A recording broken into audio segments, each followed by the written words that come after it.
Hey, everybody. There we go. How's everybody doing tonight? Hopefully, you guys can hear me. Let me know if you can or can't.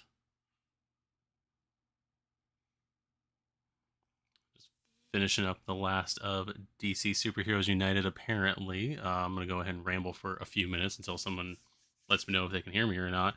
Um, I would have been on earlier, just so everybody knows. However, streaming software was having a time. Apparently, I haven't done this since the Deceased campaign was over, and something happened with my files and wouldn't let me on. So that is what's going on with that. So was hoping to be on around 8:30 or so. Thank you, Leon, for letting me know it sounds good. So with that said, we'll start it properly. Hello, everyone. Welcome to Rockshire Gaming. I am Eric, as always, and today we're going to go look at the last bunch of updates, as well as the end of DC Superheroes United days 21 through 22. Yep, that's about it, right? So the campaign is over. Like I said, I was hoping to start this stream before the campaign was done, around 8:30 or so. Had everything all set up to do it, and I've literally been fighting with OBS for the last half hour or more. So that is what's going on with that. So the campaign is done at $4,478,989, and who pledged 51 cents? So that's a question right there. So yeah, so the goal has been met. All of the stretch goals have been unlocked except for the last one. I know there's probably another update on here, which is going to be update number 94. We'll look at here in a few minutes. But yeah, so like I said, the thumbnail should probably say 83 through 93 plus. So update 94 probably is going out. I know I got a notification on X or Twitter or whatever from CMON here. So and thank you, Leon, saying thanks for all the updates. I have also enjoyed watching them during the campaign. Thank you very much. It was a lot to get those updates done. Later on a lot of them than I wanted to be, but that's how things go. So, yeah, so we're gonna go ahead and dive in. I'm not used to doing these live. You would think I would be used to talking to the camera and the internet at this point, but let's go ahead and take a look at the updates as they came through. So the first update we were going to look at here was update number 93, which was the supporting forces card.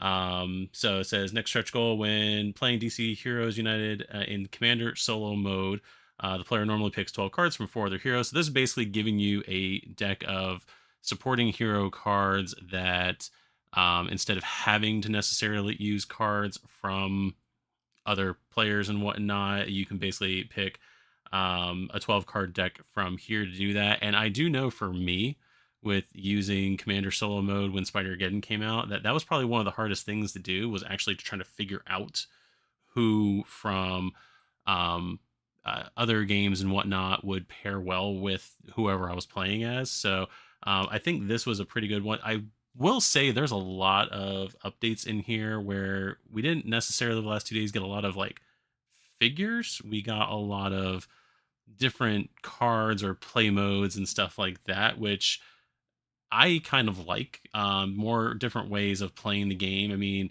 yeah, it'd be nice to have extra, plastic characters and stuff like that to play as, but the fact that they gave us different modes to play, and we'll look at that once I get to the point where we look at the spreadsheet.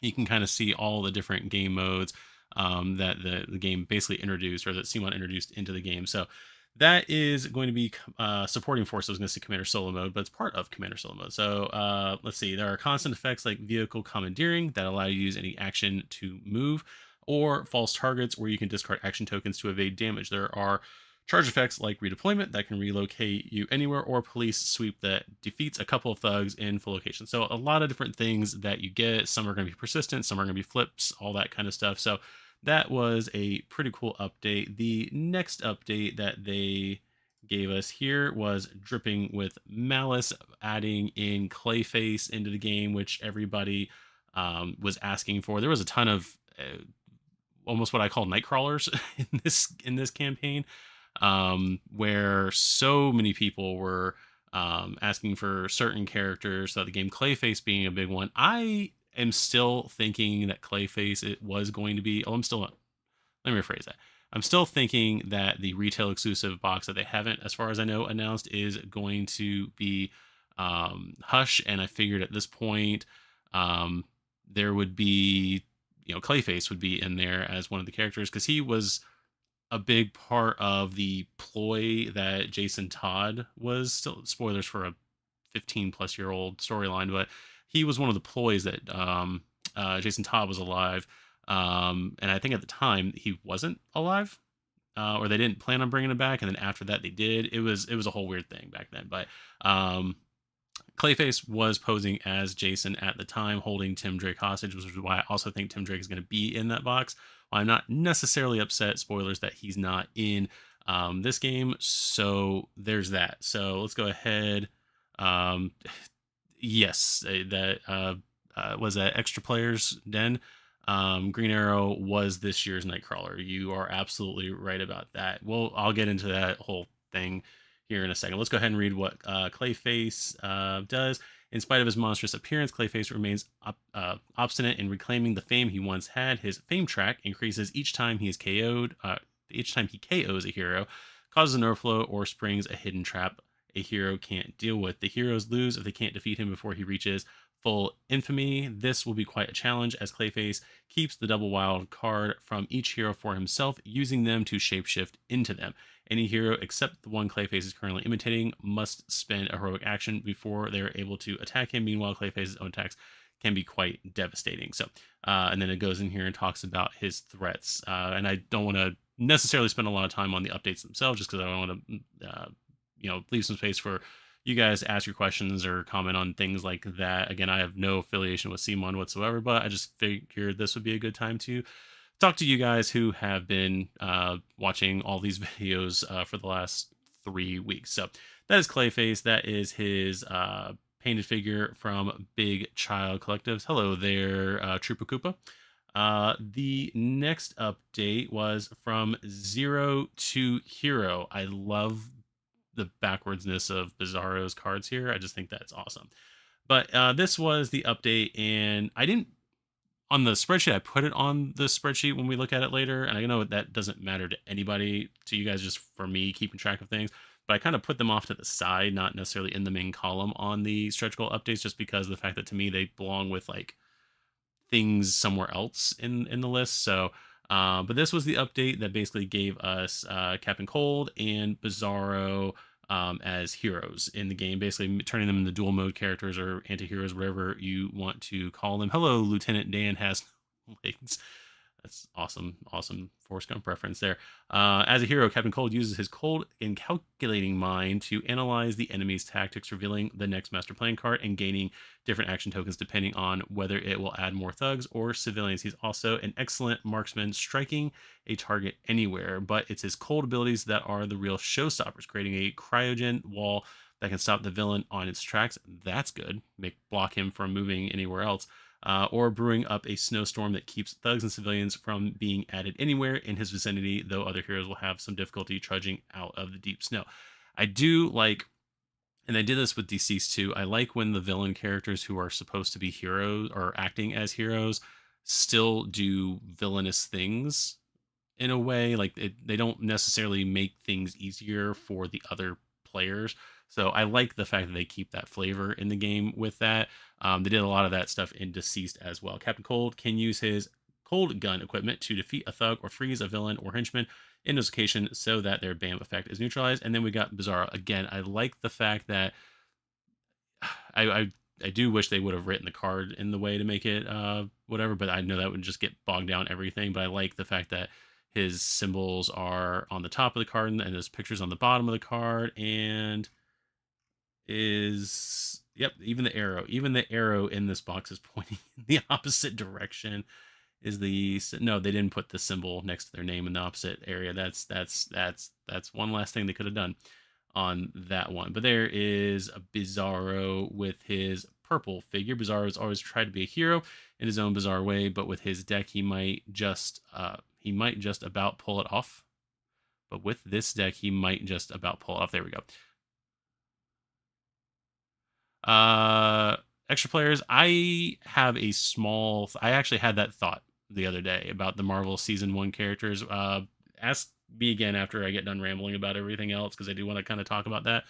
Um, just because kind of. So anyway, let's say these hero cards are also weird, though, with the element jumbled around, meaning other heroes can't figure out how to benefit from his actions, skipping his cards in the storyline and using the previous one instead. So there's that. Also, Bizarro skips other heroes' cards using his own previous card in the storyline for additional action symbols, each easily damaged. Bizarro always ignores one damage every hero turn and is the last to be assigned any damage, though that's pretty cool. Though his physiology may cause him to lose any of his action tokens, he always grounded. He can use any symbol to move. His Arctic Vision can be charged to delay the villain's next turn, while his Flame Breath destroys everything around him. P.S. Don't lose your shell. Captain Cold and Bizarro will have original artwork on their hero cards. We'll just haven't had time for them. Let me kind of read through some of the comments that flew by. Troopa Koopa, I feel the same way. Everybody's basically feeling the same way. Shelf Help Gaming, this was a fantastic campaign. There were still so few characters on my wish list. I was hoping for Eradicator to round off the Reign of Superman roster, but everything must have wish list was unlocked. So that's pretty good. I'm glad you got Shelf Help Gaming. I'm glad you got most of the things that you wanted on your list. I realized that my wasn't necessarily a wish list, but my prediction list. I realized I didn't mark off the last few things on there, but most things were unlocked that I was looking for. I'm still questioning some of the other things that weren't aligned. Maybe I'll make a video about that later, about what could be in potential season 2 kind of thing. But yeah, we'll go into that at some point in the future. The next update that was out, and again, I'm not even counting what day is what. This is still the 30th. Was the Nightcrawler of the campaign, Green Arrow, right there. Again, I've said in other videos, I haven't been reading through the DC stuff. I haven't been reading DC or Marvel in a while. For those of you who not didn't hear, for those of you who don't know exactly where I stopped reading, because I know I've mentioned in past videos with DC, it was sometime after, was it the pre New 52 Superman merged with the Essence or whatever with the New 52 Superman in there, like the whole Superman Reborn storyline. It was sometime a little bit after that. And I know Batman was getting ready to marry Catwoman the first time, and spoilers, didn't. And that's where I was with DC. Marvel, it was during X-Men Blue and Gold, when it was still the original 5 X-Men from the past were still in the present. That's where I left off with all that stuff. So when I see Green Arrow in a costume that's not 100% green, I don't know where this costume is exactly coming from. So there is that.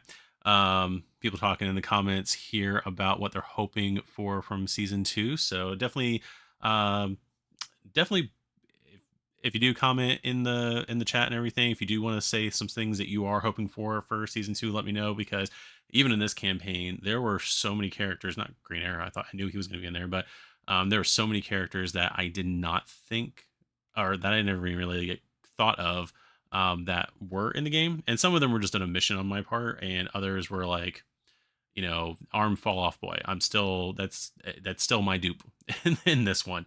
So let's go ahead and take a look at Green Arrow here. He's got 6 equipment cards, which is pretty cool, and I don't remember how, but I know Black Canary interacts with them. Green Arrow's skill with the bow is unparalleled, striking true again and again, but that's not all he's good at.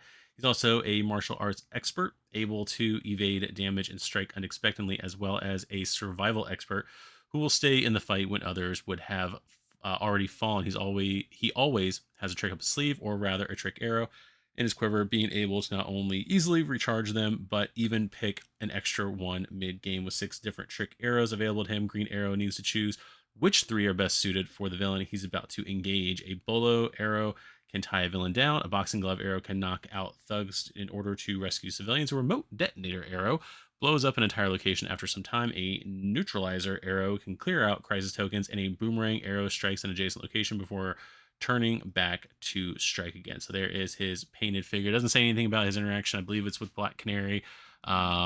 where she can, I think, use some of his cards. I don't know if it's like, I think it's she steals his cards. I can't remember that 100%. Let's see here. Uh, Trooper Coop, I hope in season 2 we get all the Dark Knights as villains. I'm assuming you're talking about Dark Knights Metal. Lieutenant Dan, I thought this was a good campaign, really fun. My boy Wally West had made no appearances in 2 DC campaigns now. I would really like some more rogues in a season 2 if we get one. That was definitely another, in my mind, omission. Although creating a bunch of hero decks for a bunch of speedsters, I can almost, like, depending on the movement and stuff like that. I mean, you don't want to do things necessarily that'll break the game. You want to give everybody in the campaign like uniqueness, and having multiple characters basically be the same um, can kind of break that. With that said, Wally 1, Wally 2, and Bart were definite omissions from the game. I will definitely admit to that. Shelf Help Gaming. I don't think the Marvel Season 1 characters are obsolete. They are slightly less powerful, but some equipment cards from Marvel United Season 3 bring some of the more popular ones up to date a bit more. And then Embrace Nerd, more Titan and Young Justice characters I'm hoping for Season 2. Also, though we are getting Tim, Drake, Robin, and Hush, box may be, I want a, there's like a heart in front of the last word there. And Hush box, maybe I want Red Robin. Yeah. So, yeah, Tim was definitely a big omission, both as Robin and potentially as Red Robin, because I know he was that way he was Red Robin during or at the end or after whatever that was of Batman RAP, when when Dick Grayson was Batman, Damian became Robin. I think Tim became Red Robin. And then that went into the New 52, which completely, in my mind, obliterated the Titans. I really hope they fix them at this point, but there is Green Arrow right there. Move on to the next update, to Victory. We get the 7 Soldiers of Victory team deck there. That's going to include Batgirl, Deadman, Green Arrow, Stargirl, Stripe, and Zatanna right there. Most of these team cards offer deferred help by placing all sorts of different combinations of action tokens across locations. Any hero entering these locations can then choose to pick up a token if they have a need for it. However, the team may get time displaced, possibly accelerating the villain turn multiple times. And then we also introduced these as we introduce this team that includes Stripe, we also have some good news. We are answering popular and adding Stripes. They're basically adding Sidekick cards for Stripe. I don't know why I'm slurring at all, but probably because I'm live and I'm not used to it, and I usually edit out these parts. Anyway, so Stripe's getting Sidekick cards, which is pretty cool.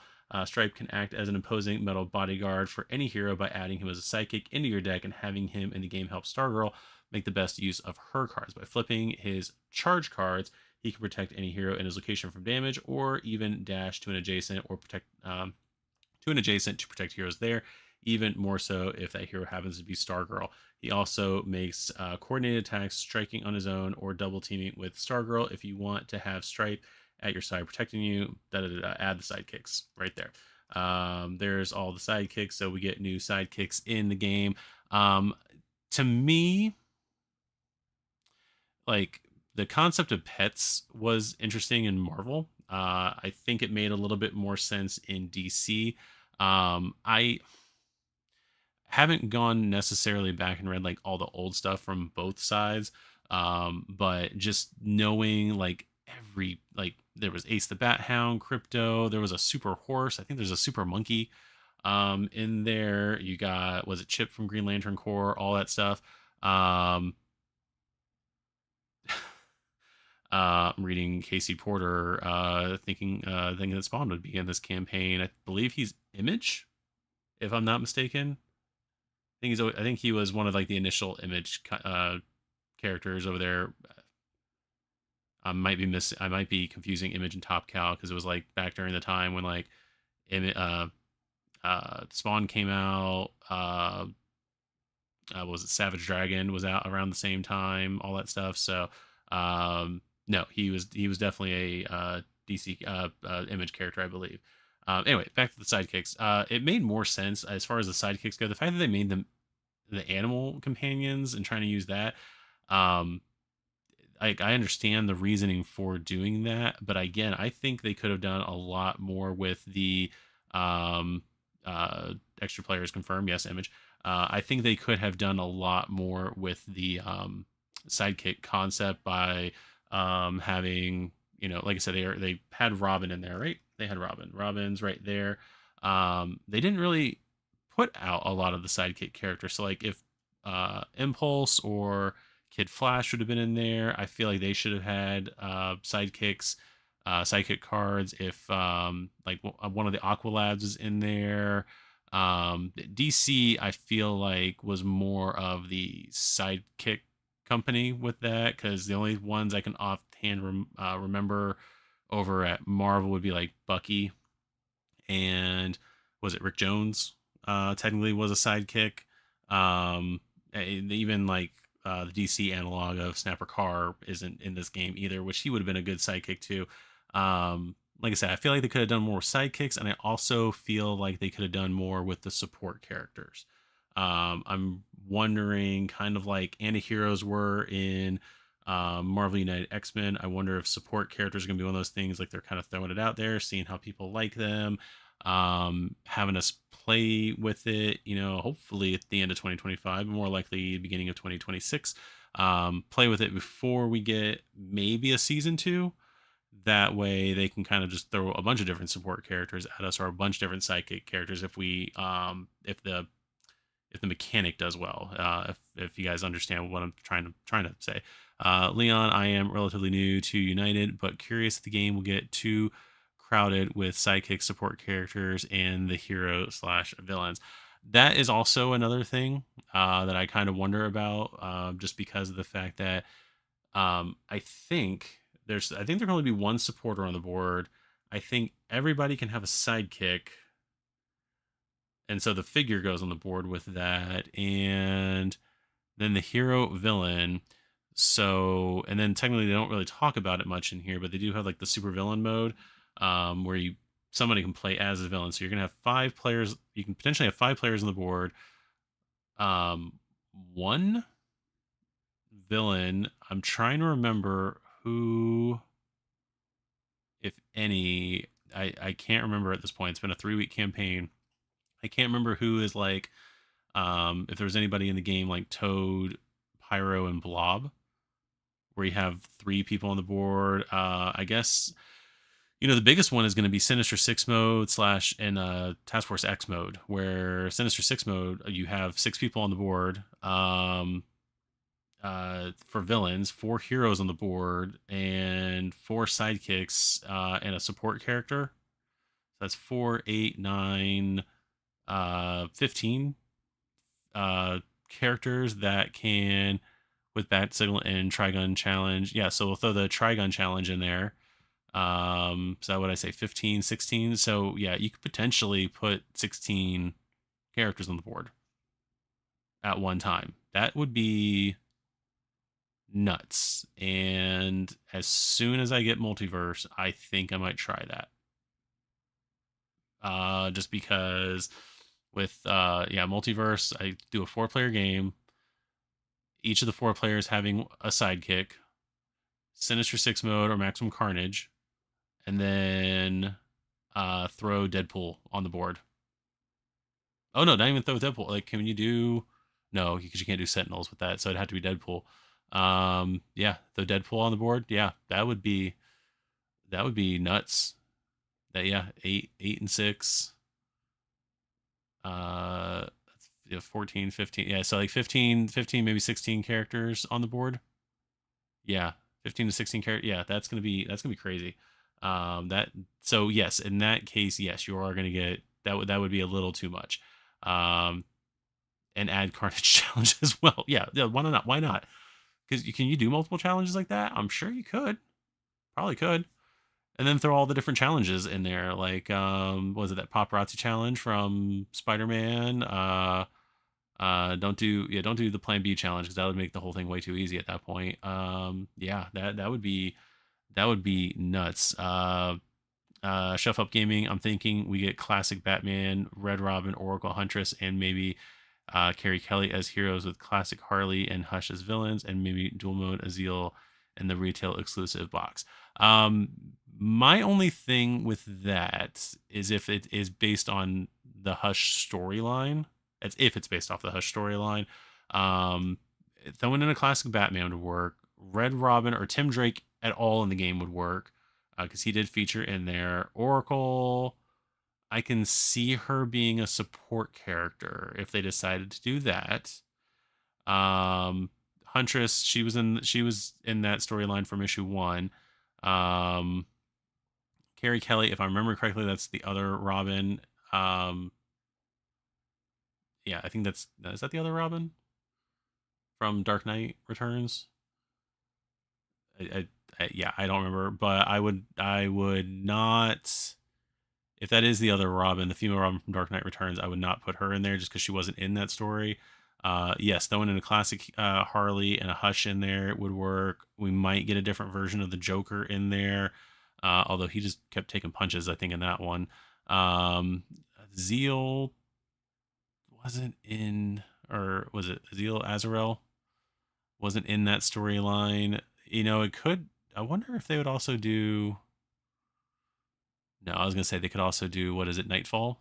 There's a bunch of different storylines they can do. We're all assuming it's Batman because of the hush hush line in there, but yeah, with Bat Signal track and shot. Yeah, so I read those comments. So back to this part. What we're doing here is looking at the updates. Um,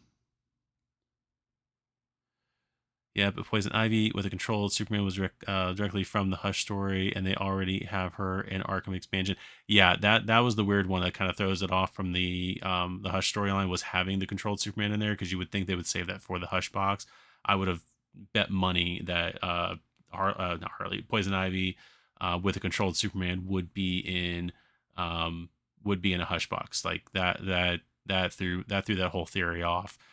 Season 2, Lobo with a bounty hunter deck. He hunts characters for a bounty. Need to get a certain amount to win. No idea on how the mechanics would work. And yes, Carrie Kelly was Robin from Dark Knight Returns. Thank you. Yeah, a lot of hundreds. You would think hundreds of characters in my head. Yeah, and I still call my kids the wrong names. Um, yeah, they could still do Lobo, or even throw a bounty hunter deck in there for Lobo. Um, it's kind of like in Multiverse. Didn't they? I don't remember what they threw in there, but they threw a deck into the Galactus box so that you could do something different with Silver Surfer. But then they also offered Silver Surfer in Multiverse. Or I'm sorry, Fantastic Four in Multiverses, which is the box it came in. But you know what? They've made equipment cards for past seasons in Multiverse, and other stuff to work with the past season games. So adding in a bounty deck for Lobo is not out of the realm of possibility there. Let's see here. I was gonna click on another update. Fugitives on loose. So the next update, this again was something I didn't put in the main list, but they added fugitive cards for Clayface and Bane. So we already know basically how fugitives work. Needing the Arkham Asylum breakout expansion to use.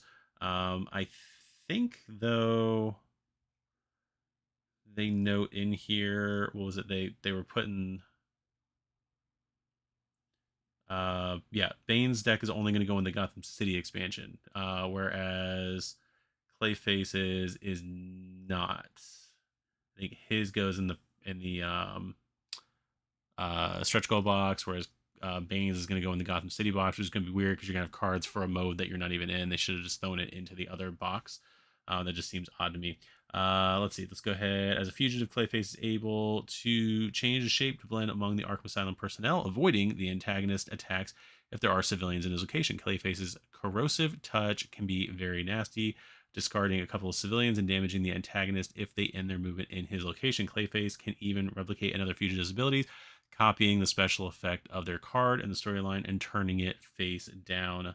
Then we got Bane's cards right here. As a fugitive, Bane is quite the powerhouse with plenty of actions on his cards, specifically attacks. Constantly putting himself with his Venom super steroids, he accumulates crisis tokens and deals out an attack for each token he has accumulated. However, if he pushes his body too far, he will discard all crisis tokens and play his next card randomly. Otherwise, Bane may also choose to discard the tokens voluntarily, healing himself for each token discarded. Let's see. Alan C. I'm impressed with how many characters are Bat related, around 30% of the total. I didn't actually do that math to find out how many Batman characters there were. There were quite a few Batman characters, but there's still actually a lot we are missing from the game. Um, Mad Hatter is the only one I can think of off the top of my head. Um, Mad Hatter Ventriloquist is another one we are missing. Trying to go through the cast of Batman the Animated Series more so.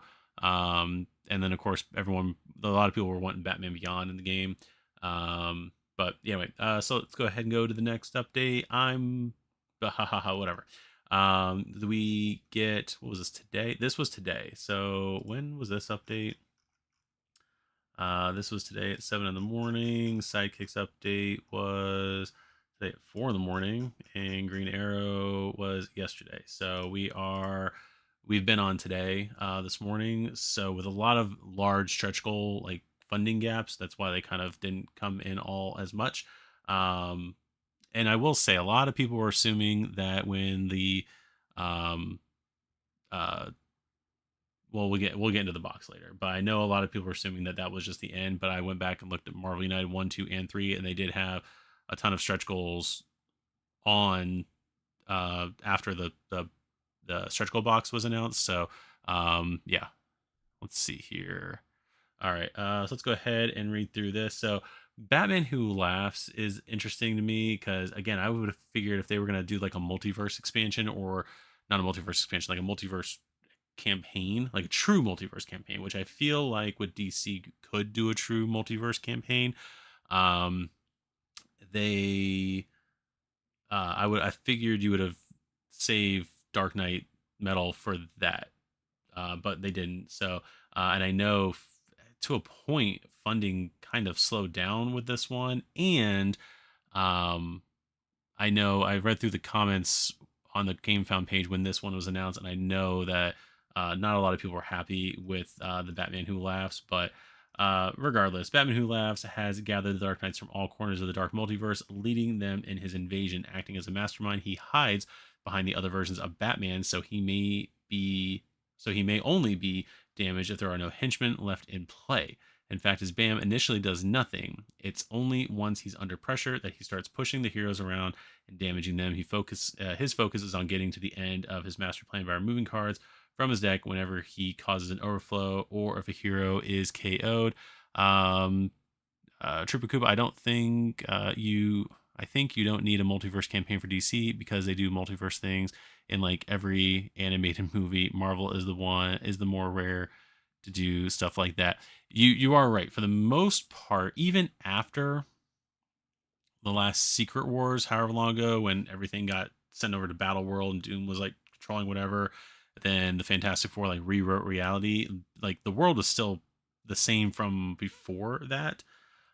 Essentially, like everything got put back to the way it was, and continuity still went through the same way it had always been. DC every however many years is resetting their reality. I mean, a lot of their characters started in the 30s. In the 50s, they reset a bunch of stuff with Flash and Green Lantern. Then in the 80s with Crisis on Infinite Earth, and they had Zero Hour, and then they had Infinite Crisis, and then Final Crisis, and then the New 52, and then Rebirth. So yeah, they're constantly like rebooting and doing their stuff. Unfortunately, I don't think either of the publishers, because I think so much would be lost, as evidenced by the New 52 more so. But I don't think either one of them are willing to do a true reset, meaning like stopping the books, and then the next month, just like when you start with the number ones, like you start with like the origins of them, and maybe even come out with a couple books at a time, and just kind of recreate the characters from the ground up, instead of kind of what we got with New 52, where like Batman was still the same. Green Lantern definitively continued from his pre-New 52. storyline. Everyone else was like kind of sort of mixed up. Like, yeah, it definitely, not saying they can't mix the multiverse stuff in the campaigns, but if you wanted to try to have a cohesive campaign like X-Men was truly a cohesive campaign because most of all the characters were mutants. Um, I think you'd want to save multiverse for um, one type of campaign, which is kind of why I'm wondering with, I mean, this guy's an exception here, but the fact that we don't have like the JSA members who are definitively from Earth 2, like we don't have Our Man, we don't have Jay Garrick, we don't have um uh what's his face, Alan Scott, some of the characters like that. um yeah, it like, and yeah, I don't know, there's a lot of stuff here that we're missing, but it just means that there's going to be hopefully season 2, especially with how much they raked in from this one. Plus it helps the Flash can just go any universe whenever he wants. Yeah, just jump on that cosmic treadmill, just go ahead and go anywhere you want. I'm all for visiting the multiverse. So there are the other Dark Knights right there. The real challenge, the heroes will be getting rid of all the Dark Knight henchmen, versions of Batman from all corners of the Dark Multiverse, who each have not only their own BAM attacks, but also effects that are always in play as long as they're around. The Aquaman version of Batman from Earth 11 prevents heroes from drawing extra cards. The Green Lantern version from Earth 32 neutralizes lantern rings and wild tokens. The Doomsday version of Batman on Earth 1 regenerates every round. The Cyborg version from Earth 44 stops heroes from gaining action tokens. The Flash version from Earth 52 slows heroes down. And finally, the Ares version from Earth 12 ensures heroes always take all damage directed at them. The why don't you think they didn't do Anti-Monitor from KC Porter? Because I feel like they're going to do a multiverse at some point. I was hoping they would do possibly throw Anti-Monitor in there, but that to me is just another uh, piece of evidence to say that they may do a multiverse campaign for season 2 or even season 3. Um, that's why I don't think they would have done Anti-Monitor, or that's why I think they'll wait to do Anti-Monitor. If anything, that I feel like would be a big one. It's also, people were asking for Anti-Monitor during Deceased, but again, it didn't make sense to me for Anti-Monitor to be there because he wasn't in the Deceased storyline. But yeah, so but yeah, that's why I think they didn't put Anti-Monitor in the game, because I feel like they're saving him for an actual like multiverse, or more than likely it's going to be like DC Superheroes United Crisis, and maybe even have the main crux of it be um multiverse, as far as like Crisis on Infinite Earths kind of multiverse and that kind of stuff. But maybe even throwing characters in from other crises, like throw in like 0 Hour in there, with like a Hal Jordan parallax.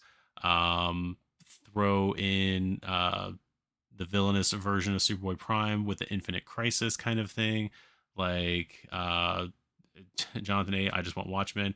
I did not think, though Watchmen I feel like would be cool in the game, I don't think they wanted to throw that in there right away.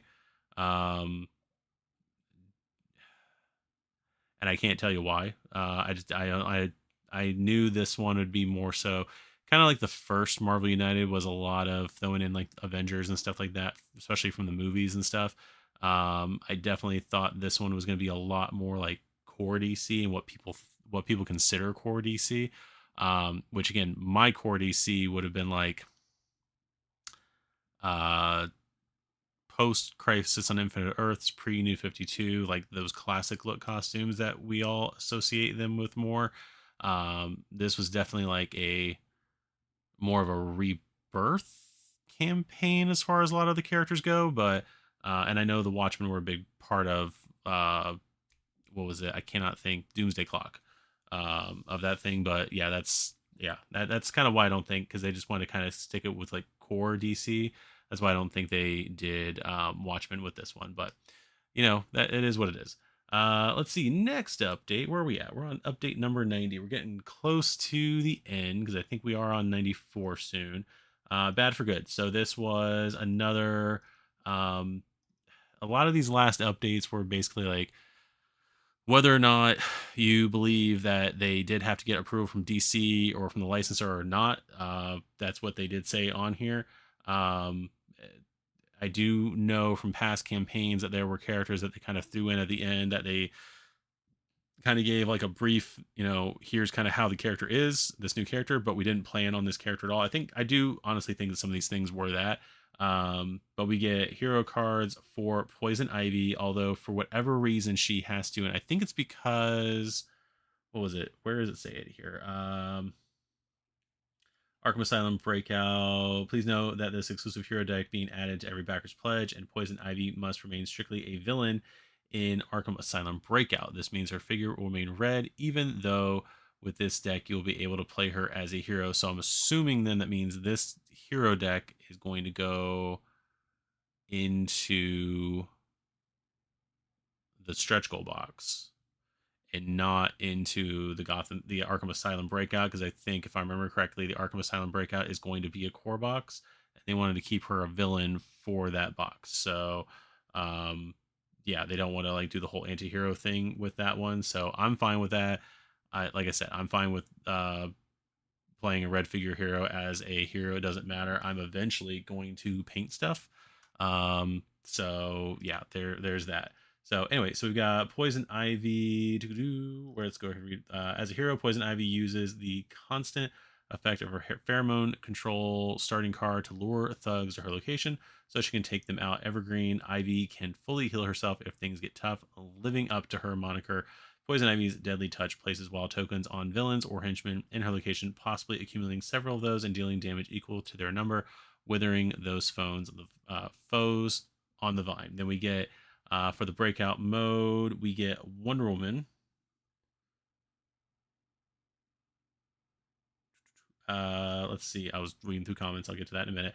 On the other side of the role reversal, our backers enthusiastically request have got us to add Arkham Asylum Breakout, the components to use Wonder Woman as an antagonist in Breakout mode, including her antagonist dashboard and 12 antagonist cards. As antagonist, she is fully committed to bringing order to Arkham Asylum, using all her might to subdue the fugitives. Whenever she bams, she not only punches all fugitives and a thug in her location, rescuing a civilian there, but also attacks the thug and rescues a civilian in her adjacent location. Any overflow expedites her strategy, playing a face down antagonist card. Her cards allow Wonder Woman to use her signature equipment to stop the breakout. Her bracelets of submission block the fugitive's attack, while the lasso of truth prevents them from fulfilling their carefully laid out breakout plans. So, getting those extra things added for the breakout game, getting a Poison Ivy hero card, always awesome. I wonder if we're getting Marvel season, I'm assuming that says season 4 because there's a heart over your stuff there, or DC season 2 next year.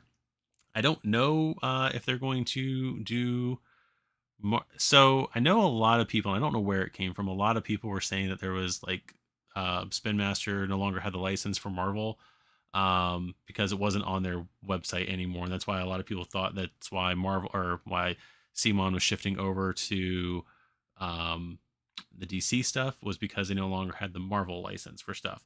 Um,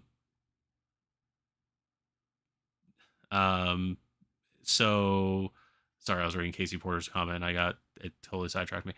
They said that there was like a licensing issue why they couldn't do that. However, we are getting now, we got promo cards for Marvel United with the Symbiote deck in at Comic Con, and then they're also releasing, and they've already released it, but they're also going to be releasing the Witching Hour for Marvel United as well. So unless those were like planned things as part of the original license that like were still like contracted to come out before like it fully moved over, that could be one thing, or they still do have the license, and because of the fact that they never publicly said anything about it, because it may not be any of our business who owns what licenses.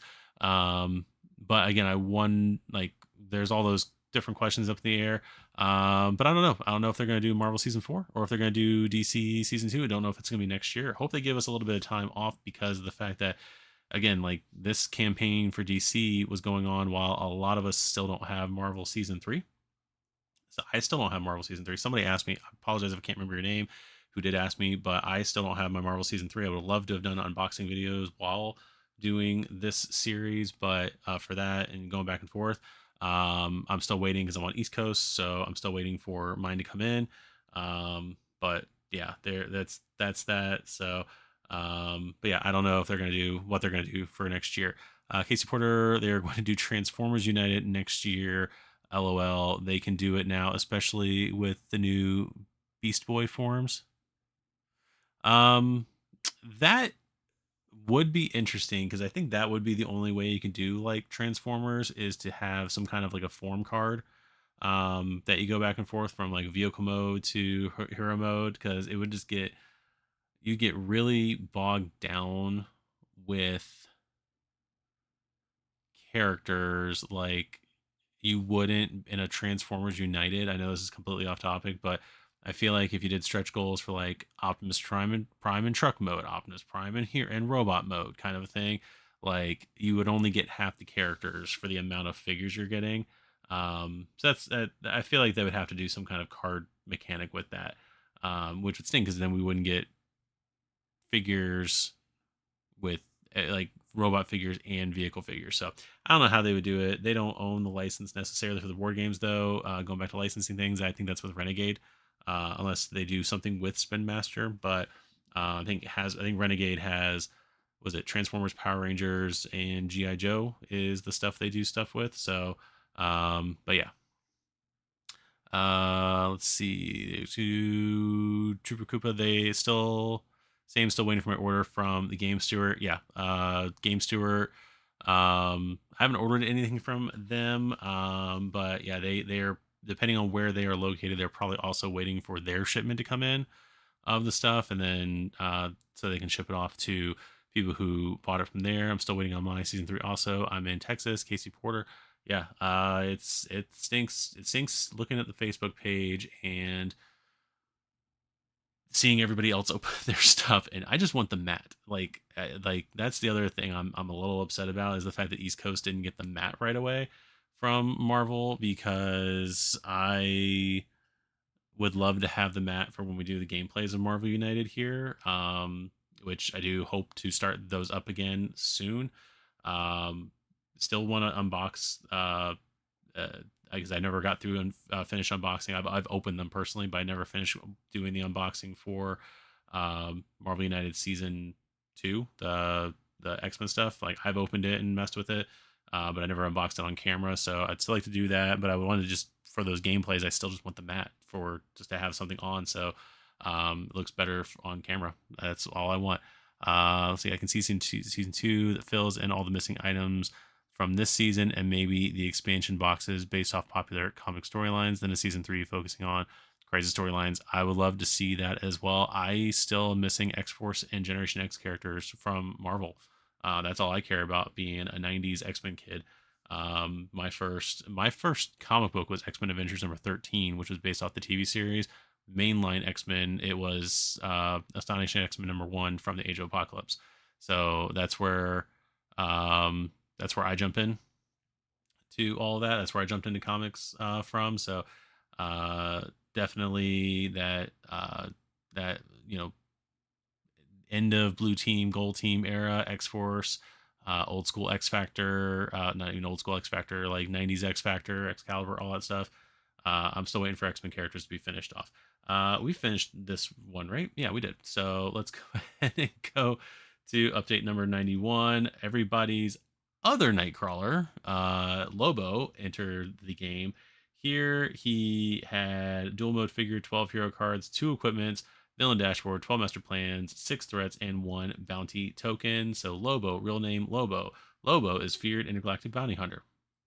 There is that. So there is Lobo, his hair going. I always think of his hair being more down. I think I actually have the DC. Was it DC Universe Classics figure, the big Lobo, where his hair is down? But he looks like Lobo Goku here, which I'm not complaining about. So there is that.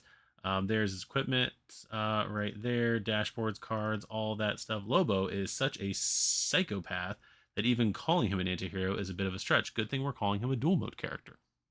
But if it's this But if this intergalactic bounty hunter sets his sights on a villain, then he's played as a hero. At the start of the game, he may assign bounty tokens to up to 2 villains or henchmen, gaining a wild token if he manages to defeat them. He'll do whatever it takes to take them out, even discarding one of his cards to deal a gruesome blow against an enemy with a bounty. Thankfully, his regenerative healing factor keeps him always healthy, while the sadistic Lobo has no qualms about collateral casualties, the thugs, and even civilians suffering when he's shot at. The influence of his space dolphin friends may sometimes compel him to be heroic. Lobo's arsenal includes his souped up space hog to move him around quickly, as well as his signature Garote, which he swings to take out thugs on hook villains and pull them to him. Lieutenant Dan, also in Florida. Yeah, it's hot here, and no shipping of games. First comic was Kyle Rayner, Green Lantern.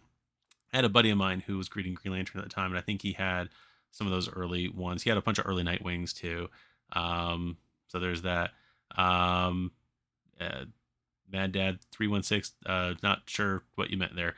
But anyway, we're gonna go ahead and read on. With Lobo as a villain, Lobo is out to collect the bounties posted on heroes. 2 heroes are given bounty tokens, and Lobo will pursue and attack them mercilessly. So this is the hunted mode from Sabretooth ish, probably with a little bit of changes.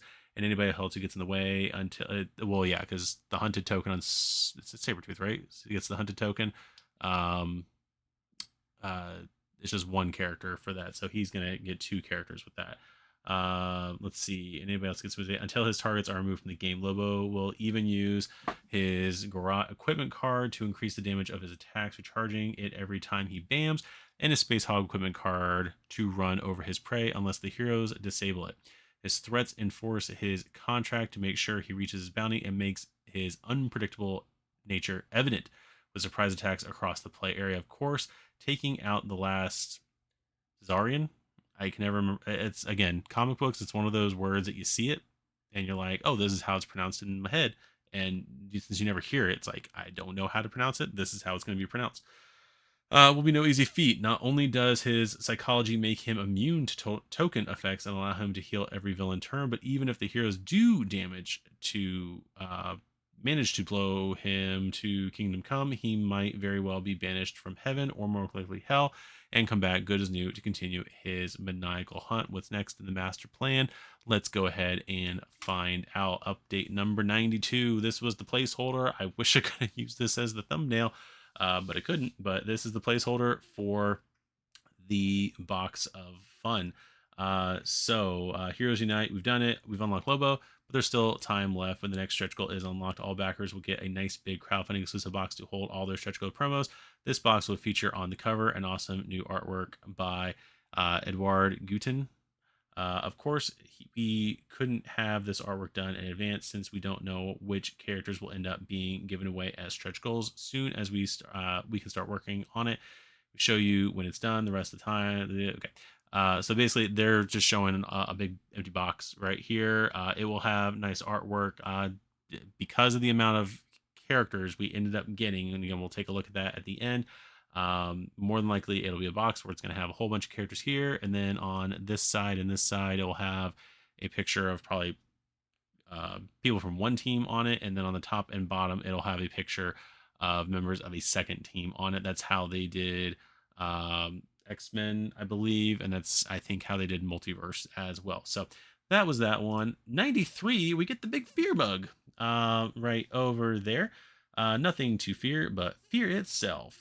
Heroes Unite, we got Parallax. This doesn't change my thinking of what could be in season 2 because I wasn't even thinking about bug Parallax. I'm still thinking we might get Hal Jordan as Parallax, as well as a Kyle Rayner as an actual Green Lantern in a season 2. Those are kind of my takes for that.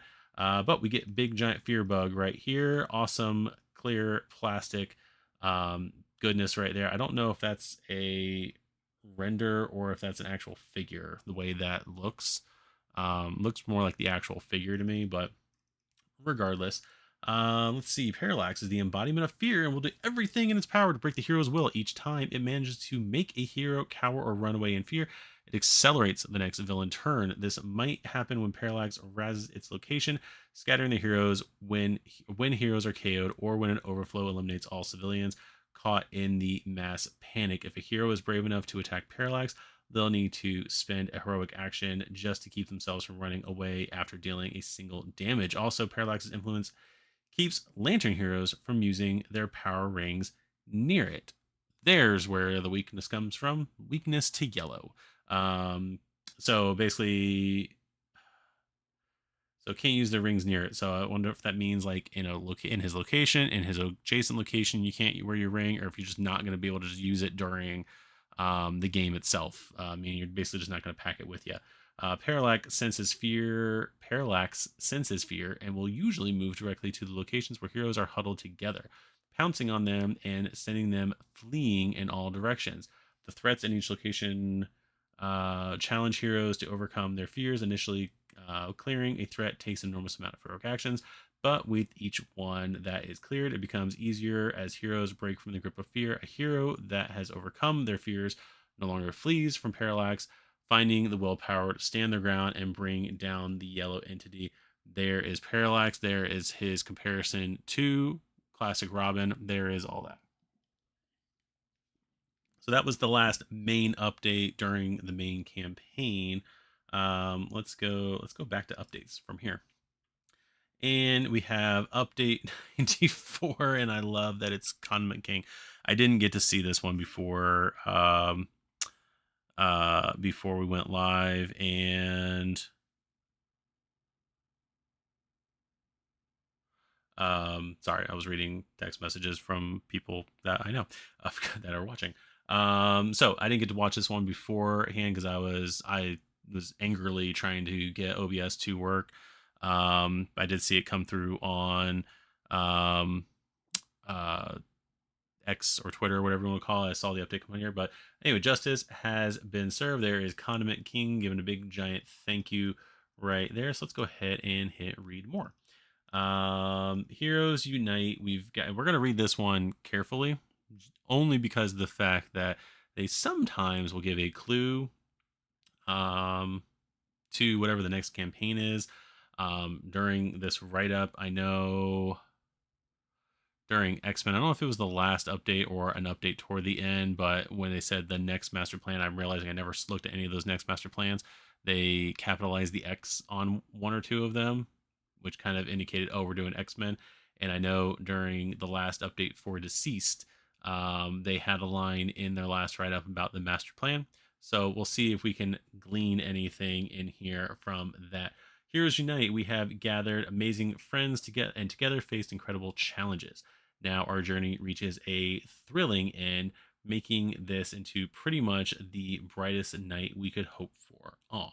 Although we haven't quite reached our last goal, it's so rewarding to receive such an overwhelming support that we'll go ahead and unlock it anyway, adding the Parallax villain to the stretch goal box for every backer. I know there's people who I don't know if other campaigns do this or not, but I do know that with CMON, they will have that last stretch goal there. Most of the time we don't get it.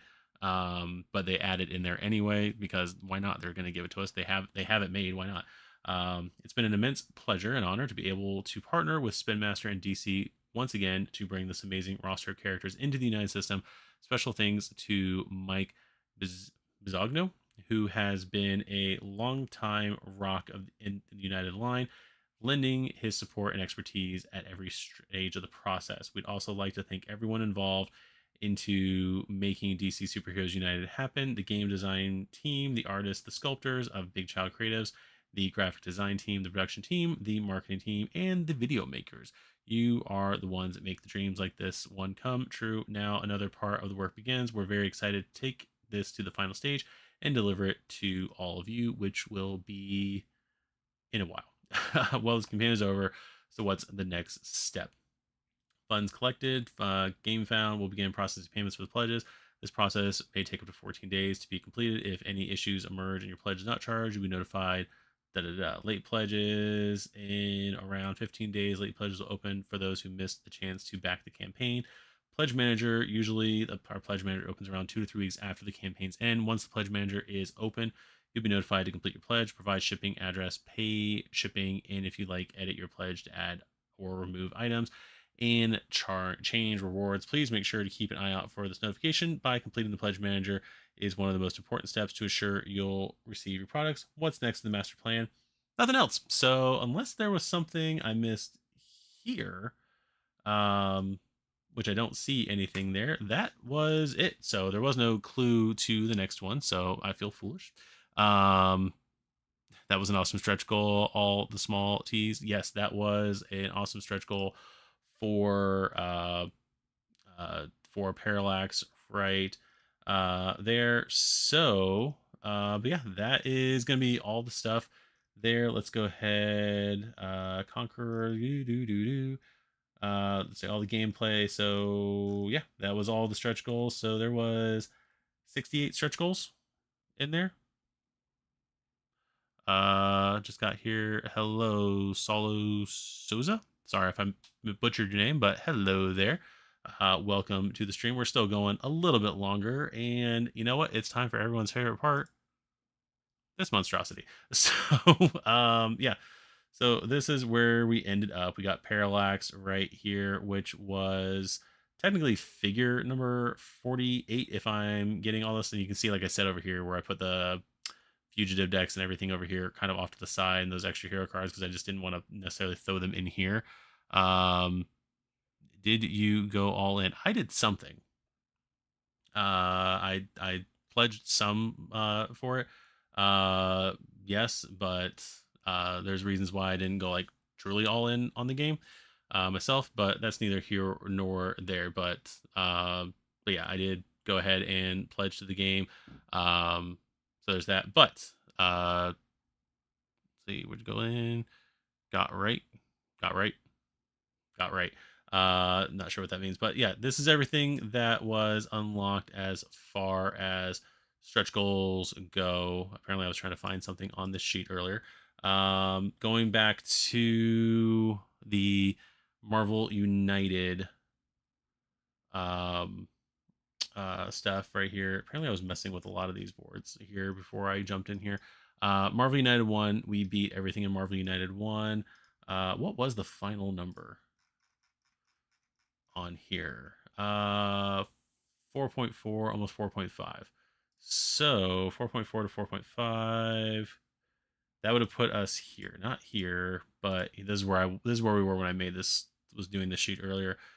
We ended at where Snowbird was on X-Men. So we actually almost caught up with X-Men, not like dollar amount necessarily, but figure count. We weren't too far behind as far as days. We were only, let's see, we're at the end of day 20 for X-Men, and we didn't catch up to where their day 21 and 22 were. I'm okay with that. Over here, we were just under multiverse. So what did I say again? 44? 44. 44 put us, yeah, we're at Lizard going into Moon Girl, Devil, Dino right here. We just unlocked the stretch goal box. That's where the stretch goal box was here. For X-Men, or no, for Multiverse. So we got close to getting to the end of Multiverse. So that's pretty good. I don't think that is anything to sneeze at there, or whatever the phrase is. I think the campaign was pretty successful. I wish I could see some of that money, but no, I do not. Let's see here. Let's see. Let's see. Solo didn't get Warlight and the Metropolis expansion there. And I know there was a lot of people who didn't get like, they pick and choose what they kind of want to get on there. All the small T's, I don't have any other United, so I'm 100% went all in. Same with Deceased. There you go. There's that. When you say all in, you meaning like with like cardboard and all that stuff. But let's see. Evan, I went all in gameplay, maybe playmat, etc. in the PM. Leon, I went all in. Most have spent on one game. Yes, definitely. I have spent more on Final Girl so far, but this was close. Stretch goal box. Yes, USF. Yes, my USF cup right here. I didn't have any products from previous campaigns like Multiverse and X-Men. Mr. Awesome, Search Goal box, no art. Is that normal? Yeah, like I said earlier, it can be normal for them not to have the stretch goal art because um, they, in the event, because they already know what stuff's going to get unlocked. But if for some reason, like we like blew through Parallax, there could be a chance that there could have been like one more thing that they could have added to the game. Very unlikely, but there could have been something they could have added. They didn't want to spoil that necessarily. But yeah, I don't think they always show the artwork, um, because even like right here, if you look at this list right here, I think I have them all marked. Purple Man and Shocker weren't um, out yet or weren't in the campaign yet. And to the point where Shocker, I think they only had his artwork. They didn't have like his 3D render at the time they showed it. Over here, promos box was on day 21 after Onslaught, and they still unlock like, what is this, 1, 2, 3, 4, 5, 6, 7, 8 characters after the promo box here. And up here, I have the promo box marked where Nebula, Yondu, and Adam Warlock are. I don't know if it was any higher than that because again, this was 2000 when I made all this stuff up here. So, um, yeah. So, like I said, they still in some cases would still have characters they don't want to reveal on the artwork. So there is that right there. Everything but the book. I'm assuming you said paint. Yep, paint. I went all in with all the bells and whistles, but I think this might be the last. I own a lot of content now. Yes, absolutely. Went all in, but there might skip one of these. I went all in here, but might skip the next one if it is DC again.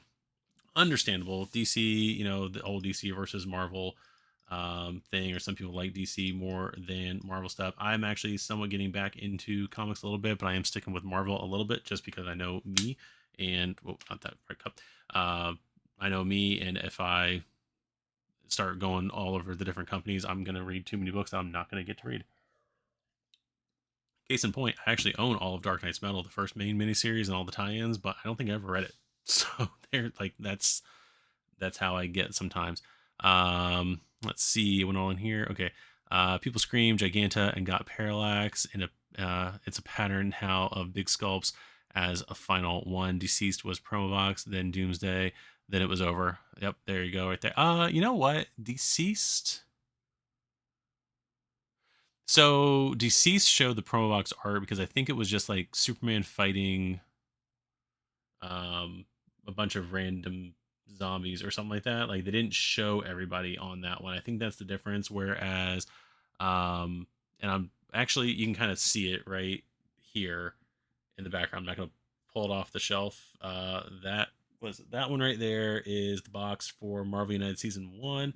And then behind my head, you got the one for Season 2. And they try to put all of the characters on the box cover. And I think with X-Men, they couldn't put everyone through box cover. So I know one side just has the members of Alpha Flight, and I don't remember who's on the other side. But then the same thing with Multiverse. They put most of the characters on the front. One team is on the sides, and another team is on the top and the bottom. So yeah, because of the fact that they try to put everybody on the covers for the United games, that's why they didn't show that stuff. So yeah, that is normal. Yeah, you are right though with Deceased, because I used it in one of my thumbnails. Can I see that one? Hold please. Oh wait, it's live. It's a live one. Yeah, like looking at it from the thumbnail on here on my back end here, it was like Superman fighting a bunch of some random villains. They didn't show all the villains in there or all the zombie characters. They showed some of them, but not all of them. Yeah, that's why. So, but yeah, that was yeah, punches way through. But Superman punches way through a bunch of zombies. So, yep, that's why they showed that one, because it wasn't all the characters in that one.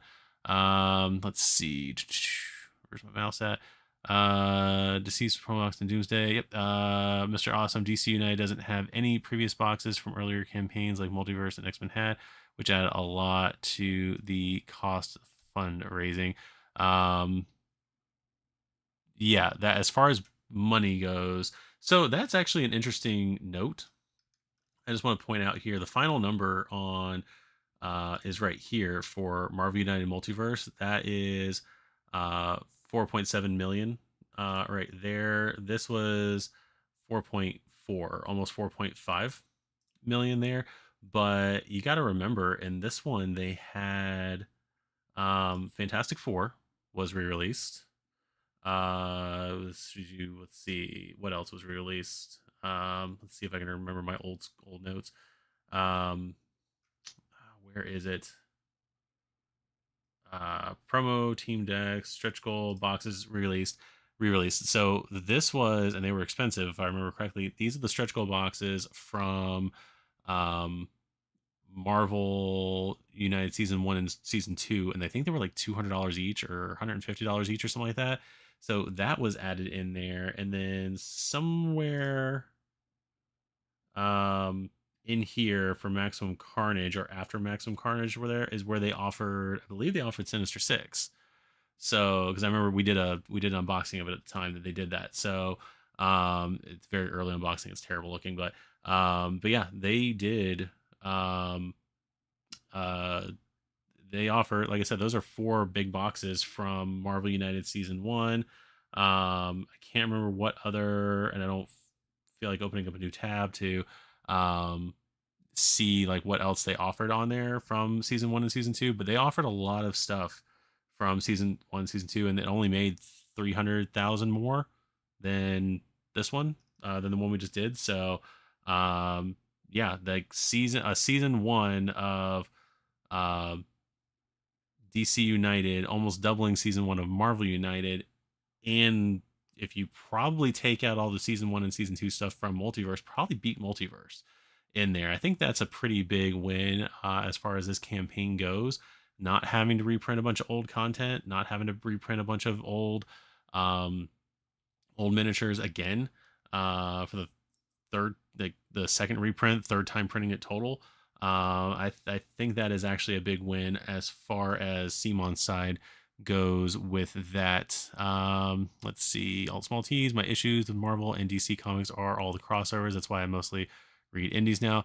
Fair. I pretty sure I actually was organizing all my comic boxes the other day, and by the other day I mean like a week and a half ago.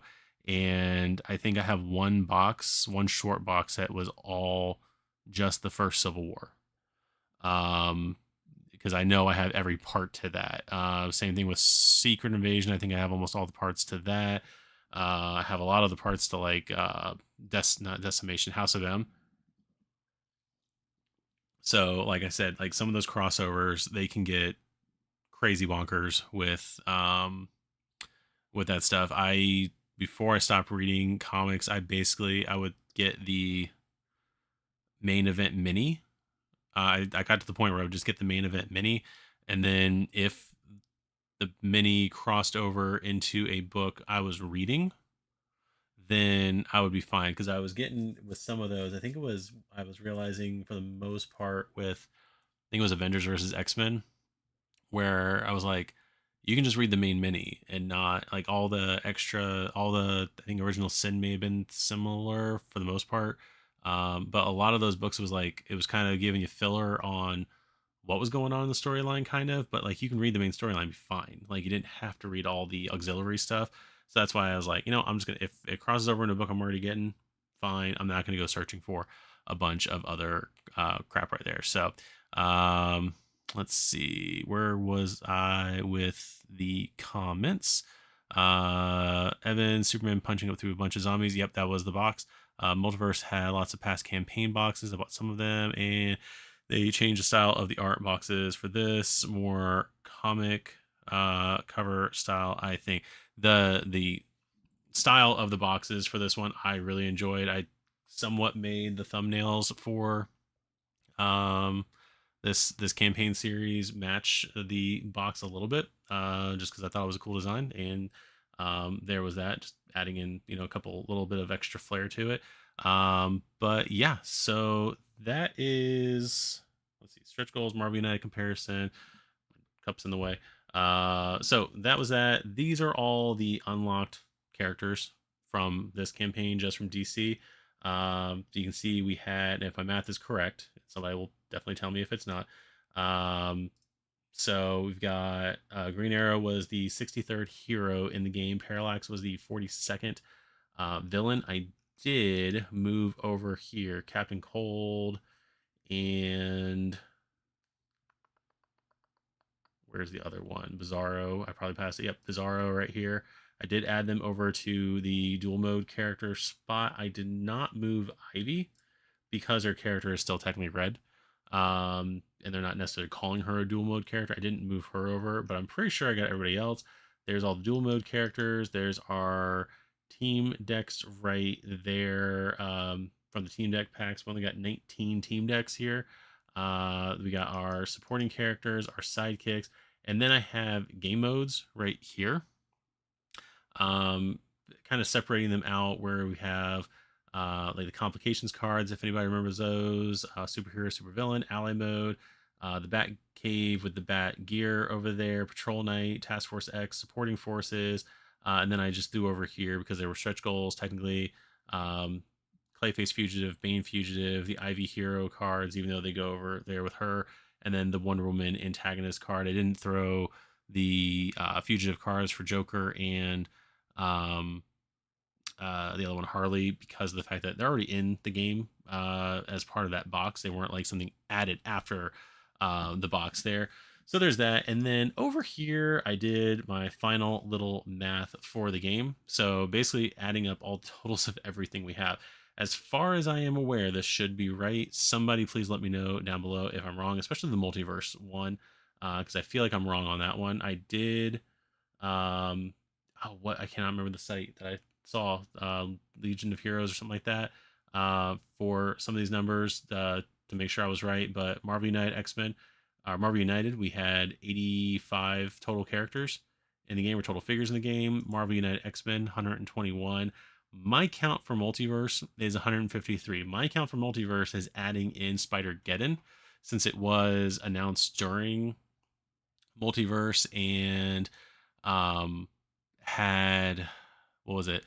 It was kind of like, instead of getting the two-wave shipping, you could go out and get Spider-Geddon instead. So my account adds in that. It also adds in all the figures that are now in the Witching Hour pack. So the 4 convention exclusive characters, heroes, and the villain and anti-hero of Scarlet Witch and Agatha Harkness are thrown in there. So 153 characters is what I got total for multiverse because of that.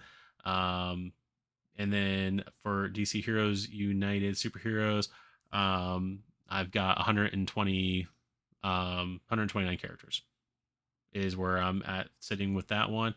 Gives us a grand total of 488 characters, 488 figures in the United system completely. So again, even with like, what do you call it? There's the campaign deck that's going to allow you to use anything from your United collection to play the game and everything. 488 different possible characters, 268 heroes, 153 villains, 45 dual mode slash whatever they're called, anti-heroes in there. Yeah, that is crazy bonkers. The fact that even the game, for the most part, you can just drop stuff in anyway, because the gameplay is very similar. Even like, you can easily tell who in Marvel United is like a persistent effect card, like Wolverine's was it Adamantium Claws, his starting hand card, being a persistent effect. They don't have necessarily flip effects in Marvel United, but I mean, like, a lot of that stuff is interchangeable and everything. You can completely do both of them at the same time. But I just find it funny that we just have so much United content, almost 500 figures total in the game. So that is pretty awesome. I don't know why I'm holding this cup anymore, because I'm not going to drink. So that is the final numbers of where we sit. Again, somebody tell me if I'm wrong over here, because I think with some other people's calculations, I'm off by like one or two. I just don't know where I'm off at. So, but yeah, so that is everything from the game. Um, like I said, this was a pretty big campaign. I do want to thank all of you guys for tuning in, watching. I am fully aware, like I am giving my own like commentary and a little bit of like DC history a little bit while I'm doing those, but I do realize I'm not lost on the fact that a lot of these videos is me just reading the internet to you guys.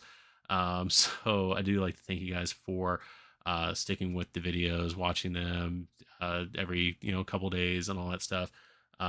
These campaigns are a lot of fun, tiring, but they are a lot of fun doing all this stuff for them. I can't wait for the next one, whether or not it's United, a Zombicide, anything like that. My wallet is not ready for anything like that. So yeah, there's that. So unless anybody else has any, I'll stick around here for another couple minutes unless anybody has a few quick comments or anything, but we're going to be probably shutting it down here in the next 5 or so minutes. So there's that. Thank you very much, Lieutenant Dan. Like I said, I try to do as well as I can on the videos, um, and all that stuff. Probably going to take, as far as posting anything, because there's no more DC stuff, and I know this basically becomes when I do these kind of videos, this basically becomes like the channel's identity for 3 weeks, which is what it is. So yeah, there's that.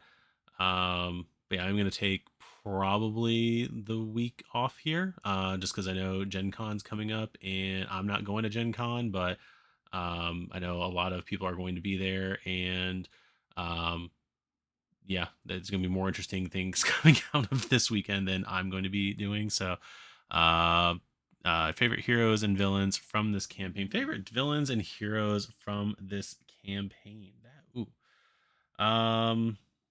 let's see. It's on the spot trying to remember what all of these heroes and characters do. Let's see. From a not even a gameplay perspective, from just like I was surprised that these characters were in the game, and I was happy about it. Kyle Reiner being a White Lantern was pretty cool. Let's see. I always love seeing Etrigan the Demon in anything. He was actually one of, when I was getting the DC Universe Classic figures, he was actually probably like from that first wave, he was probably my favorite character that I had. So there's that. Growing up, because I grew up in the 80s and 90s and it's all we had, like Batman was always my favorite character. Um, but like I have swerved away from him at this point as far as being my favorite. With that said, that Dark Knight Returns style Batman from the was the Arkham Asylum, yeah, right here, the armored Batman from the Arkham Asylum box was a pretty cool figure. Trying to think. Yeah, so those are probably going to be figure wise and whatnot my favorites. Gameplay wise, I honestly couldn't tell you. A lot of this week is just kind of meshing together, and I'm trying to remember on the spot what all their gameplays do. Connor Kent, that was another one that was pretty cool, like as far as figure wise goes. Connor Superboy was pretty cool. As far as villains go, let's see here, that Sinestro was pretty cool. I liked everything. Like the War of Light was probably, War of Light and Arkham Asylum were probably my two favorite expansions from the whole thing, as far as just all the stuff they offered. Um, Nothing else in the game really. I think the bang for your buck that you get for those two expansions is going to be more than you would probably ever need. You could get a lot of stuff out of those two. I don't remember any other expansion being truly like that massive and that like important. Even Suicide Squad, I would still take probably Arkham Asylum Warlight over Suicide Squad, though Suicide Squad does give you a lot with the fact that you got 6 villains and that are also 6 heroes because they are dual mode in there. Solomon Grundy was pretty cool too. I like the thing in there where he only has the 10 cards and he's basically going through the whole poem as far as cards go. So it's predictive and it's not predictive at the same time. So I did like that part of it. That was a pretty cool thing. Um, let's see here.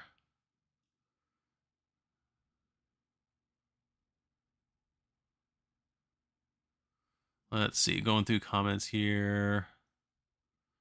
European villain, Mr. Father, thanks for the video. You're very welcome, Mr. Awesome. This is a fun campaign. Wasn't interested at first, but my son convinced me at the end. It turned out to be the funniest GF I've been a part of. Gamefound, yep, so much fun. Yes, it was actually a pretty good campaign, especially like there was a couple points where I thought the game was stalling a lot. But I mean, like I said, it turned around toward the last week or so. I think it really turned around. It was a pretty good campaign. Jeff the Jeff, when the team were talking about team decks and struggling because of missing characters, I got the distinct feeling that there would be another season to fix this. I meant campaign decks. Yep, absolutely. Mine, Solomon Grundy, looks good and a favorite character. Solo board game night. I love your channel. Oh, we're talking about me doing solo board game night. I might be doing a few solo games here soon. Maybe even doing some Commander solos in Marvel United. Oh no, you're talking to solo board game night. No, maybe not. There's solo board game night. Thank you, all small teas. I am lost. What I was saying. Oh, I kind of skipped one of your things. Do you smoke? I do not smoke cigars, but but I do appreciate the offer. Saying something for all the hard work and giving me something to listen to during my drive to work. Yeah, no, you're good there. Thank you though. Let's see. Maltese, love your channel. Thank you very much. Maltese, do you have any unique way to store your collection, or you just make room for all the boxes? You know what? You can tell right now. Like, oh wait, on camera. You can tell all my Marvel United stuff is on these three shelves right here. I know that someone posted a picture recently in Multiverse when people were in I think the Asian area were getting their games, that you can fit the entirety of the game into one whole 2x4 calyx. I am probably soon. I'm very weird with game boxes because I'm like, somebody's job was to make the art for it. So I'm very much like, I need to keep all the game boxes for some reason. But then I know I've got games like Robot Quest Arena and Super Boss Monster coming that I know I'm getting the storage box for them. And so my thought now is like, I'm getting the storage box. Kabuto Sumo also, I know I'm getting. That are going to have like a separate storage box. So it's like you're going to take all your smaller boxes and everything and throw everything in one big box. What the heck are you going to do with all the other boxes? What am I going to do? Throw them into another brown box and like store them in the garage? It's like I need to. It's like, getting rid of all the boxes with that is something I need to look into doing. But then also with Marvel United, like I'm honestly getting to the point, especially with like when me, James, and Jake do our game nights and we do like the gameplays of Marvel United. It's like we got to go through like 16 boxes just to get stuff for a gameplay, especially when we're going into the stretch goals. And like some things I have cards because of sleeving cards and everything. I got cards stored in other places and everything like that. So I definitely need to shrink everything down and put them in some kind of collection. I do at some point want to start painting figures. Like I've had this Hulk sitting here primed, ready to go to paint for months that I haven't touched. So I do want to get back into painting. There's a couple things I am painting, like scrap things that I'm painting, just trying to get back into it a little bit. But I want to find a storage solution that's not just me throwing all the miniatures into a random box.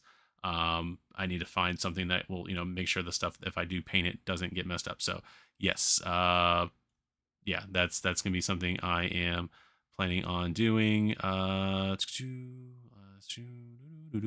Going through, I wonder of Watchmen or some Vertigo or some Dark Line could show up in the future. Young Justice obviously will. Vertigo stuff would be kind of cool. Sandman, Watchmen, throwing them in there. The last 5 hero villain stretch goals were top tier. They definitely were. Let's go back to that stretch goal box. Parallax was a major one. Lobo was a major one. Green Arrow, Clayface, Batman Who Laughs. Yeah. Again, I never read through Dark Knight's Metal. It's on my list of things to read through. But yeah, those last few were definitely major stretch goals. Let's see here. Where am I? Last 5 stretch goals.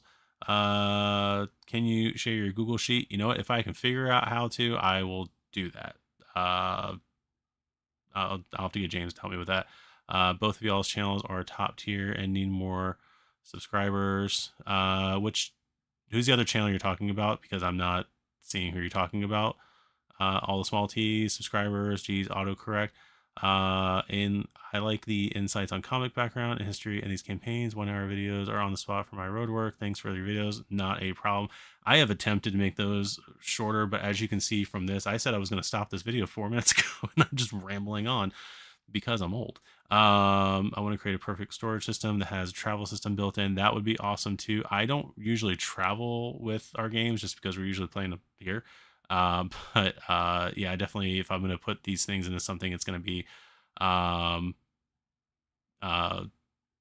it would be need to be travel whatever. What games do you like more between Zombicide and United? Are you mostly looking forward to Deceased or DC United? Here was my only issue with Deceased, and that I don't think a lot of people understood necessarily with their requests for things in Deceased, is that Deceased was me and Solo Board Gaming Night. Okay, thank you all small T's.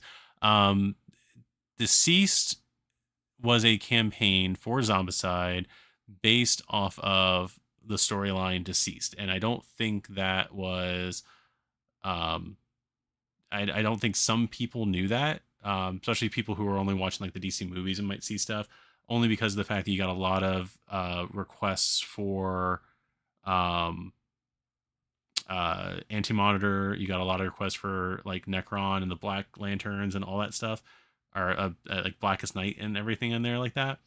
And I read when Deceased was announced, I went back and read all through the DC Infinite app. I read through the whole DC storyline. That's how I made my prediction stuff, because I was like, they're gonna concentrate just on this one storyline, which they did for the most part. Like it's like a weird version of it, because what was it? Batman wasn't a zombie at first, but Superman was a zombie, even though Batman was a zombie from the very beginning. Kind of things. They did that kind of stuff very early on, but I knew going in it was going to be based on one storyline. That's why I knew you weren't going to get a whole bunch of like multiversal stuff and everything like there. I still think that they should have probably started with DC Superheroes United, because you can do a lot more with that because you're not tied to one storyline, if that makes any sense. With that said, I am looking forward to Deceased. I have Marvel Zombies. We haven't played Marvel Zombies in a minute. If you guys want to see us do basically do a bunch of Marvel Zombies and Marvel United stuff on the channel as far as gameplays, let me know, and also watch. but yeah, I do love in Marvel Zombies the zombie mode, and I wish they would have been able to put that into Deceased. I know that was a big part of why a lot of people didn't get Deceased, was because the zombie mode wasn't there. With that said, I feel like there's like 1 or 2 less things to keep track of not having the zombie mode that is perfectly fine not having. Like, I almost prefer the living mode in a way in Marvel Zombies, probably because it's also the X-Men mode. But yeah, I don't know, like, but I like Marvel Zombies. I like Deceased a lot. Like, it looks like it's gonna be fun. Again, don't expect that for a while, but as far as what I'm looking forward to, as far as between Deceased and DC United, I don't know. At the moment, it's a toss up. United is probably right now my favorite cooperative system, just because of how diverse it can be. Um, I do like Zombicide a lot. I can definitely say I've played more United than I've played Zombicide. Waiting for White Death to arrive because though I've got Black Plague here, really haven't dove into it, and I don't have a lot of. I just have the base game for it. I don't have anything from Green Horde. Don't have the other stuff from Black Plague. So White Death's gonna be my first entry into that. We haven't really played much of Dead or Alive, Zombicide, not Dead or Alive. So as far as like the whole system of Zombicide, I haven't really gotten into it all that much. Marvel United, we've played a whole lot. So which one I'm probably looking forward to more? Uh, I don't know. I don't know the answer to that. You and Solo Board Gaming Night, yes. So I will definitely have to check out his channel later on. That's good.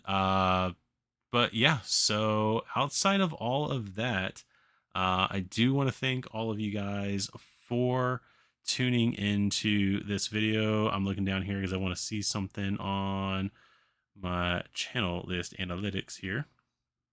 So I know in the last month that somebody talking about subscribers and whatnot. We have in the last month where we've been doing this campaign for the last 3 weeks and doing like the pre videos on DC Superheroes United. We grew about 61 subscribers during that time, and so I'd like to thank all of you guys for subscribing, watching the channel, all that stuff. It does mean a lot to me. Like I said, I'm gonna be taking a week off here, and might have some other things to announce going into next week. Just some changes to some things we might be doing on the channel that goes into some other things I've talked about before, and I'll probably do like a video on that next week once I get a little bit more detail of some things going on. But Mr. Awesome, thank you for jumping in, and thank you for the support. Anyway, gotta go. Gonna see you later. Great videos. Thank you very much for that. Jeff the Jeff, you've become quite the mainstay voice of the United community. Always a pleasure seeing your content. Thank you very much. Like I said, we do a lot of United stuff on the channel. And like I said, that's usually a lot of where we get a lot of new people coming in and all that stuff. So like I said, I am willing to do, more United content on the channel. I've, debated on doing more gameplays if that's stuff you guys want to see. And like I said, in the comments on different videos, like, let me know what kind of things you would like us to see, like which, characters you want us to see us do gameplays of. Still want to do the unboxings of season 2 on there. I have thought about doing like ranking videos, and not just like ranking like all the characters, but ranking like groups of characters, like teams and stuff like that. But I'm really waiting for Multiverse to come in and actually get to play through all of it to do that, because I kind of, if Multiverse is the last game or last season in Marvel United, then I want to wait for all that to come in before I start doing like rankings on stuff, who's the best, which of the 5 Wolverines is the best Wolverine, like kind of stuff like that. And then waiting also for like equipment to, being able to throw equipment into that mix, looking at the teams and seeing which teams are the best and stuff like that, like, doing those kind of ranking videos. So like I said, if you guys are interested in seeing any of those kind of things, let me know. Cause like I said, we'll, play as much as we can and get, if you guys want to see that content, I'm more than willing to work on all of that. Hey, I see you have Heroes of the Grid. You like playing that game? I'm gonna answer that in just a second because I'm about to cough. Excuse me. I realize I've been talking for like almost 2 hours. Here's the Grid. Here's the Grid. Completely off topic before we're talking about here. Here's the Grid is a game that I would love to play more, but we don't get it to the table really at all. I've got everything but the last stuff that was out. I didn't pre-order anything like that just because we haven't played it. I would love to start playing it. Jake and I one night were going to play it because James wasn't able to join us, and we started getting stuff ready, and then I realized I don't care for 2-player in that game. I realized it as we were starting to set it up, and we didn't do it. That may or may not have been one of the nights we played 2-player Marvel United X-Men instead and did that video. So but yeah, that so like I said, I would love to play Heroes of the Grid as well. But yeah, I would we just haven't gotten to the table, like I said. And unfortunately, it's also another one of those games that falls in the category of like IP issues, meaning that obviously I like Power Rangers. I have a bunch of the Lightning collection on my shelves over there. I've got, you can't see it because stuff's up behind it over there, but I've got Shogun Megazord is up there on the shelf up there, and I've got almost everything for Power Rangers. But again, that's another game that I would love to get on the channel, but a lot of the people that I know don't, asking them to come over and play a Power Ranger game is not going to happen, unfortunately. So, and I'm very aware of that, and so that's that. But like I said, if you guys are interested in seeing more United content from the channel, let me know, because like I said, there's a lot more stuff that I could do. I just don't do it just because, you know, time, and sometimes the United gameplays and stuff like that don't get as many views as I would hope. So, but if there's other style of videos in United that you guys would be wanting to see, let me know down below in the comments if you're watching this after it is live and you got this far into the video, because I know this is going to be long by the time we are done. Then let me know. Let me know what kind of other content you would like to see in United, because like I said, there's going to be possibly some changes to the channel coming up here very soon. I know I talked about in July, I think it was June or July, I did like a year and a half retrospective kind of video, or a 6-month video, whatever. That was at the year and a half point of the channel. There's some things I talked about there, but some other things have changed that, like I said, I'm not going to talk about in this video. I might make another video once I have that more, once I have a better idea of what is going to be involved with that. I know I'm being cryptic, but there's a reason for that. So like I said, we're not going anywhere, but like I said, there may be some changes to how we do things on the channel. With all of that said, I'd like to thank you guys for tuning into this live recap of DC Superheroes United, the last day coverage. I know that there's a lot of stuff in here that isn't about this game, and if you guys watch the entire video, thank you for sticking with it the entire way. Thank you for everybody that tuned in live for this stream, asked the different questions and whatnot. Thank you guys all for the support of the channel. If you haven't yet, please make sure to hit that subscribe button to help us grow even more. Hit the notification bell to know when we're putting out more videos and to know when those videos are out, and make sure to comment all the things that I have said commenting to. Evan, thank you as well. And we will see you guys in the next video. Bye-bye.